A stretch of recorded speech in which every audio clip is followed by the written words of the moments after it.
2012 সালের 16 ডিসেম্বর রাতে দিল্লিতে চলন্ত বাসে গণধর্ষণের শিকার হন 23 বছরের মেডিকেল শিক্ষার্থী জেতি সিং। পুরো দেশ জুড়ে যিনি নির্ভয়া নামে পরিচিত।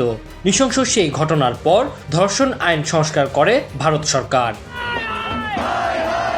দীর্ঘ আইনি লড়াই শেষে 2020 সালের মার্চে ফাঁসি কার্যকর হয় 4 আসামির। অভিযুক্ত 6 জনের মধ্যে একজন নাবালক বলে সংশোধনাগার থেকে 3 বছর পরে ছাড়া পেয়ে যায়। জেলের মধ্যে আত্মহত্যা করে আরেক অভিযুক্ত।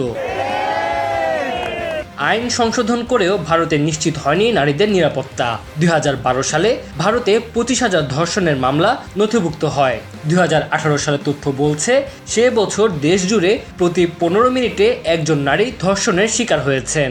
মহামারীর মতো ছড়িয়ে পড়া এই অপরাধ দূর করতে কঠোর শাস্তি নিশ্চিতের পাশাপাশি সামাজিক ও মানসিক দৃষ্টিভঙ্গির উন্নতির প্রয়োজন বলছেন মানবাধিকার কর্মীরা।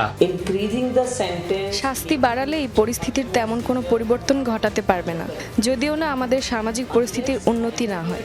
আমাদের মানসিকতার পরিবর্তন ঘটাতে হবে, বাড়াতে হবে নারীদের সামাজিক নিরাপত্তা। ন্যাশনাল ক্রাইমস রেকর্ডস ব্যুরোর তথ্য মতে 2022 সালে উদ্বেগজনক হারে বেড়েছে নির্যাতনের সংখ্যা। সেই বছর 31,000-এর বেশি ধর্ষণের মামলা তথ্য মিলেছে, যার অর্থ প্রতিদিন গড়ে ধর্ষণের মামলা হয়েছে 86টি। মানবাধিকার সংস্থা ও কর্মীদের দাবি, বাস্তব চিত্র সরকারি নথিভুক্ত এই তথ্যের চেয়ে কয়েক গুণ বেশি, কারণ বেশিরভাগ ক্ষেত্রে ধর্ষণের মামলা হয় না।